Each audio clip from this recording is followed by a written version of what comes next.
I first met Lan when I went looking for deaf children, and she was one of a group of 12 that I found just by word of mouth. We didn't advertise, just one person speaking to another, they all came.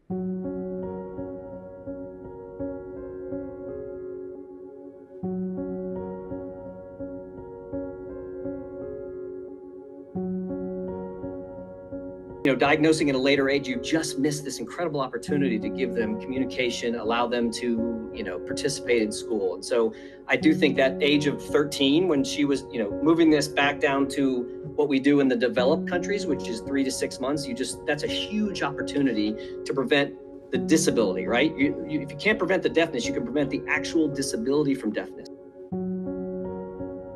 Like everyone, deaf or hard of hearing children need to belong to a tribe. Here in Vietnam, they don't have that because nobody can communicate with them. So without a community, you're like an island.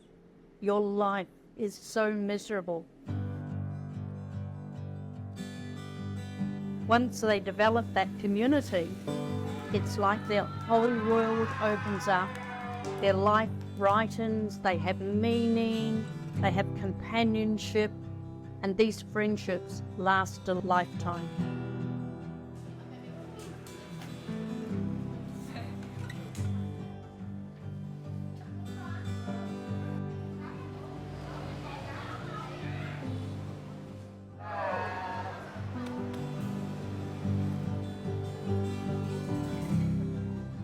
But we're not just an educational facility. We're a school that helps children to learn to think for themselves, to express an opinion, to question the world around them. We teach them at their own rate. Everybody doesn't learn at the same level. So we try to accommodate our lessons, adjust them to each child's different needs.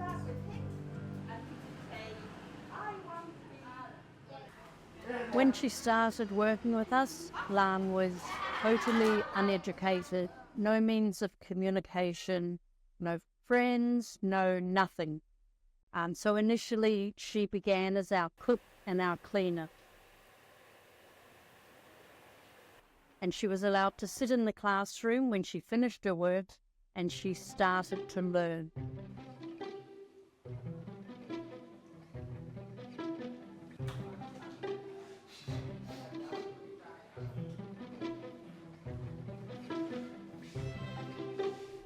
Lan has gone from being our cook cleaner, self-educating herself 100%, and she now has her own classroom and independently teaches children.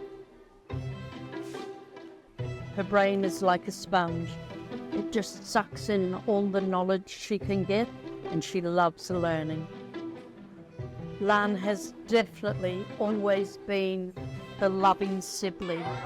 Even though when the children first come to us, they may not know she's deaf, but they instinctively reach out to her. She is their comforter. She's the one they go to when they have a problem.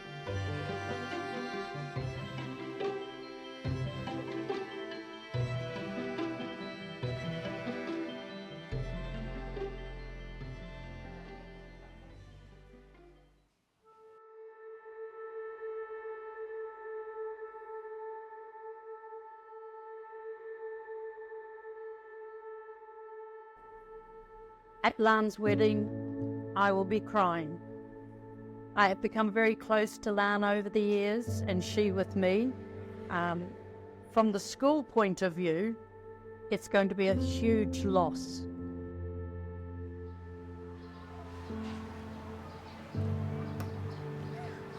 If we have new school and next year we get married. Oh, I will be very sad. Too far for her, go to work. I am so going to miss her companionship, her enthusiasm, her love of life, her go-to attitude. She's just an amazing person, and she is my pride and joy.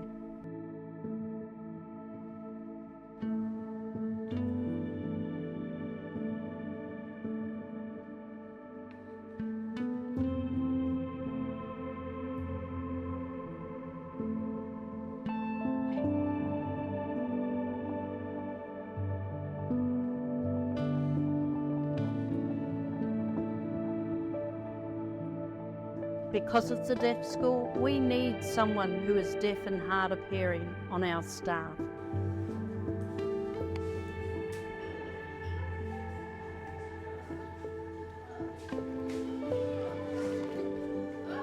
We have to train new teachers in sign language, which takes time.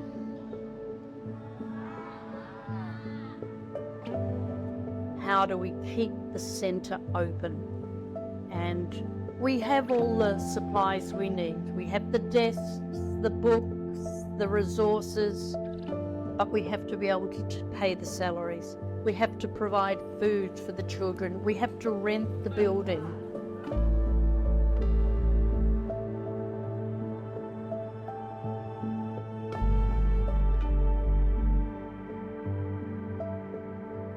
As our children get older, we hope to start a business that will employ the students, but it will give so much job satisfaction to the children because they will be working in their own tribe.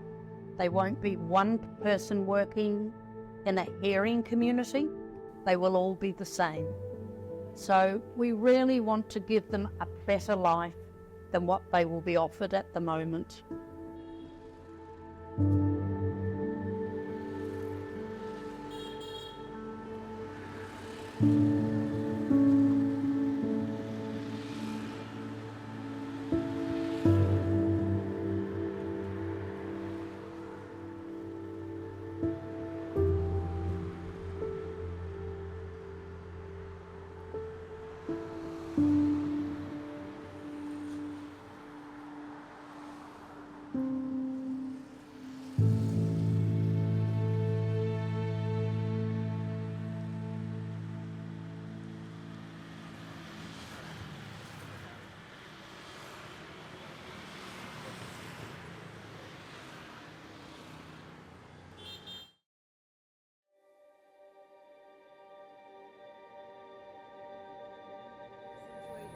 Really? I didn't know that.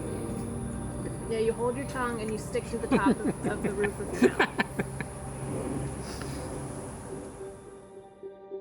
My name's Harry Armstrong. I'm a member of Maker Effects Makerspace here in Orlando, Florida, and I also enjoy making things for Maker Faire Orlando each year. I've always been somewhat of a maker. My father was a mechanic and he had a garage in my parents' backyard that we grew up in that he worked in 365 days a year. He was truly a maker, even though it wasn't really called a maker back then. He would fix cars and he would also make reproduction parts for antique Lincolns. So he was definitely a maker, and I think that kind of inspired me. After I moved to Florida, I discovered Maker Faire Orlando. So at the time I was messing around with solar, and I wanted to make a two-dimensional solar tracking system so the panels could follow the sun during the day. So the first one I actually made out of Legos, and I brought that to Maker Faire just to kind of show my proof of concept that it actually worked. If we talk about the can crusher, it's actually a three-dimensional can crusher. If you look at just about every can crusher you see, it just crushes a can from end to end. That's it. So I want to make one of those a little more unique. So the one I made crushes a can down to 1.25 inch cube. And I actually spent years developing it in my head, designing how it should be, because it had to be obviously had to be super heavy duty to be able to crush a can down to that size. I was very pleased with the way it worked out because the first design pretty much worked, and it's crushed 3,000 or 4,000 cans now. So when I was a kid, one of the favorite presents I got for Christmas was Legos way back in the day. And I used to play with Legos non-stop. I used to make everything under creation, and I just remember bugging the heck out of my mother, asking her some ideas of what I could make next. And I played with those and I actually still have all the Legos that I had during that Christmas. All the Legos I ever had during my life, I still have. And when the Legos Mindstorms kits came out, the ones that you can actually program, I bought a set for my children. They weren't quite old enough, so I kind of had to play with it first. So one of the cool things I made with it is a device where you take a package of M&Ms, you dump the M&Ms in this hopper, and the Lego machine would deposit one M&M at a time on a Lego conveyor. And then there was a Lego USB camera that would analyze the color of the M&M and move a chute accordingly. So when the M&M went down the chute, it would go in the proper bin. So essentially just sorted the entire bag of M&Ms by their color.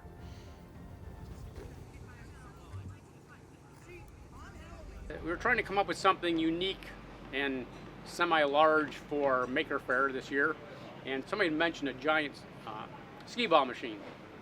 So I thought that would be a good challenge, and here it is.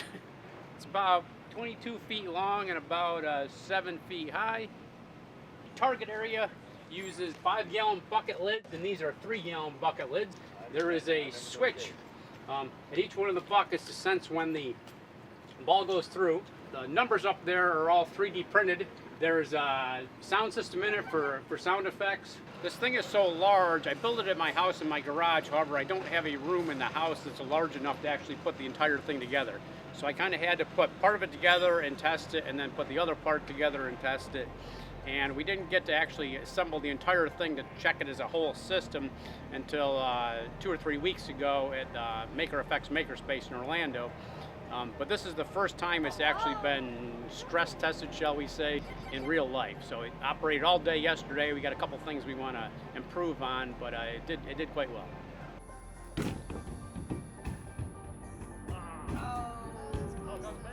If you can find a makerspace in your area, it's a great resource of people that know things that you don't.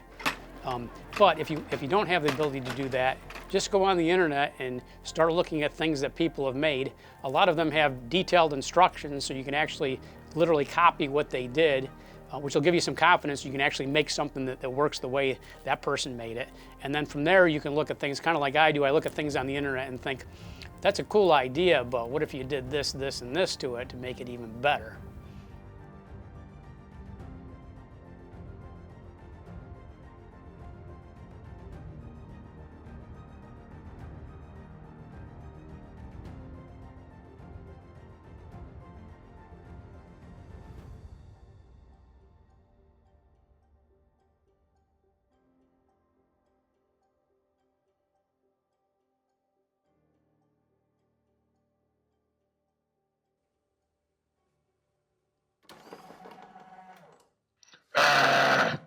Stop it! I'm watching you. I'm still watching you.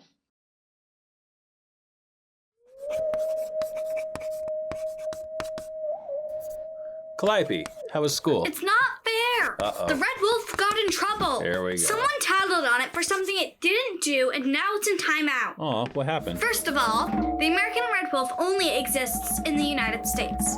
It's been here for thousands of years, minding its own business. Well, not entirely minding its own business. It was helping the Cherokee with chores. It was hunting raccoons and rodents and deer. And not just any deer. It was mostly hunting the sick, slow deer, keeping the rest of the deer healthy.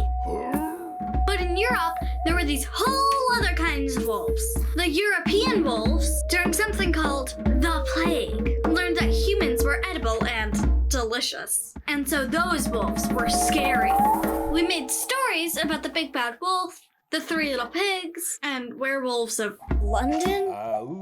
Anyway, wolves were the bad guy. So when European settlers came to America, they saw wolves and were like, great, more wolves. See, European farmers had big packs of livestock just vibing in the fields. So the farmers said, hey everyone, these wolves are gonna eat my animals. And no one really cared. And so the farmer said, they're gonna eat your kids. No, not baby goat kid, kid, like me. And then everyone was like, get all the wolves. Wait, did they really eat children? No, of course not. They eat deer and raccoons, remember? But everyone Everyone believed it and freaked out. The government even gave cash rewards for wolf tails. People were hunting and trapping them till there were hardly any wolves left. Without the wolves, the little coyotes took over. What is that? It's the coyote. I let your mom draw it. Mom. Seriously. I like it. Fine. It's cute. My coyote. It's cute. It's cute. It is cute. Anyway, the coyotes only ate the little animals. So fast forward to now, and everyone's like, oh, boo-hoo, there's too many deer and I can't keep the raccoons out of the trash. And now we have to hunt the deer, and we hunt the big, delicious deer, not the sick deer.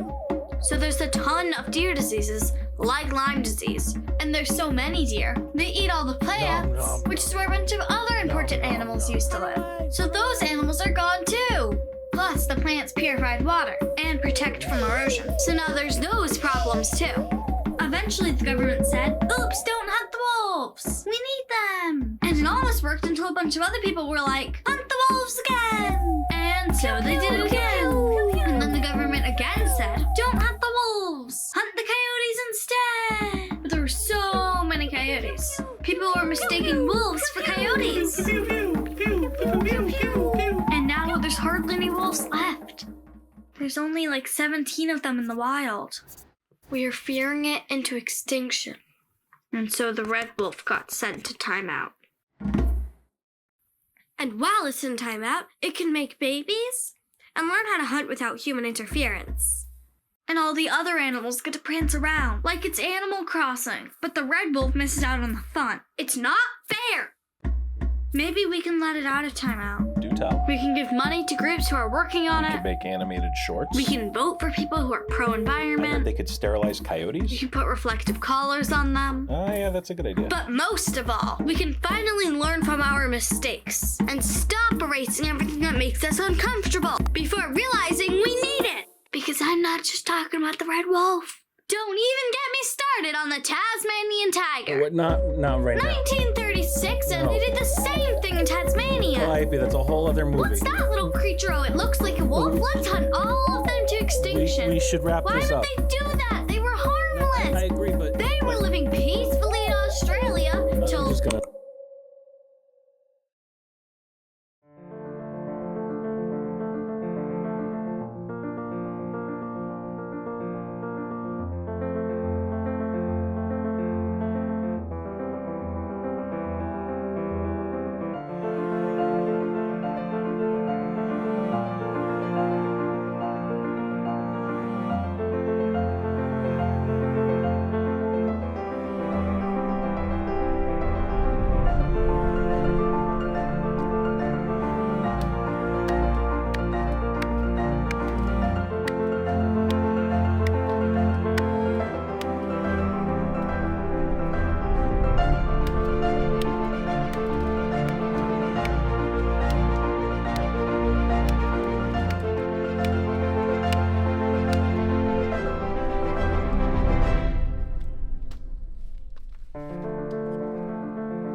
La cultura maya es una de las 5 culturas más importantes del mundo y porque los mayas han dado muchísimos legados a la humanidad. Porque el chocolate, la goma de mascar, el cero, los mayas conocieron el cero mucho antes que los árabes, 1000 años antes que los árabes lo llevaran a Europa. Entonces, por eso es una cultura muy admirable, muy enigmática, muy importante para nosotros.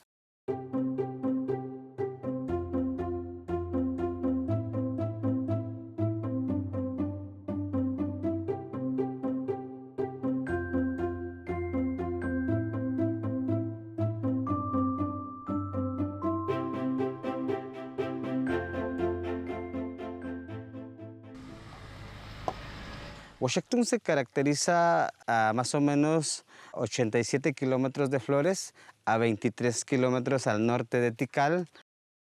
Washington está dentro de la Reserva de Biosfera Maya. Tiene una extensión territorial de 83.558 hectáreas de bosque. El origen de Washington es a través de los chicleros.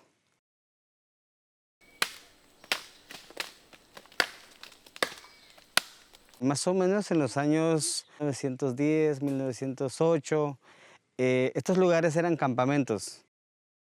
Entre Melchor, Washington y toda la parte del Naranjo, estoy hablando toda la parte norte de Flores, más o menos para esa época, de los 1910 hasta los 40, más o menos ingresaban 5.000, 6.000 personas a extraer la goma de mascar o el látex del chico zapote en estas selvas.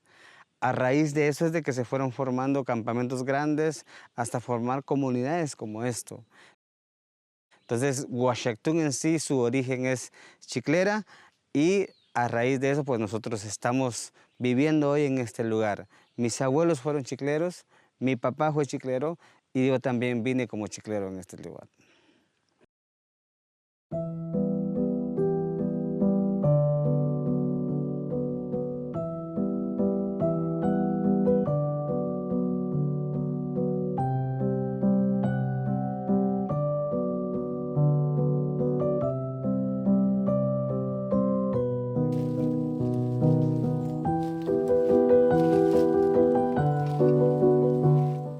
Cuando voy a picar el zapote, yo al llegar a un pie de un palo tengo que limpiar el contorno y darme cuenta si alguna raíz o alguna gamba que le llamamos, si no tiene hoyo, porque en medio de ese hoyo puede estar alguna serpiente, una culebra, ¿verdad? Cuando llueve más es cuando la resina del chico zapote afloja y da mucha resina, ¿verdad? Picamos unos 10 palos, árboles como el gruesor de esa paina, y ya estamos hablando de 15 a 20 libras. Llega hasta 15, 20 metros de altura. Pero cuando uno agarra práctica, no se siente nada. Es como que andar en el suelo.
Cuando se nos da una organización o se nos da una concesión forestal, tenemos que desarrollar todo tipo de proyectos. Una de esas es la parte arqueológica, la parte cultural. En la parte arqueológica, Washington posee uno de los sitios más importantes.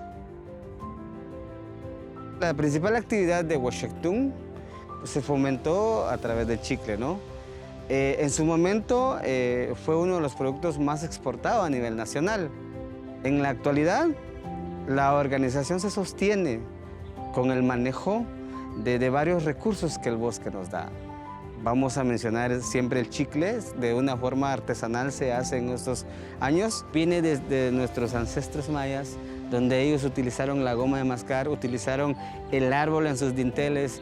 Entonces, la gente como nosotros, indígenas, logramos demostrarle ahora a las nuevas generaciones de que esta actividad es cultural. Pues a mí lo que me enseñó mi papá es que cuidar los árboles para que no murieran, ¿verdad? También me enseñó cómo se sateaba y cómo cuidar más la naturaleza, ¿no? Le queremos decir a las futuras generaciones que esto es un legado que nos dejaron nuestros antepasados y que nosotros se los estamos dejando a ellos para seguirlo protegiendo, conservando y admirando, porque no solo es de nosotros, es del mundo entero.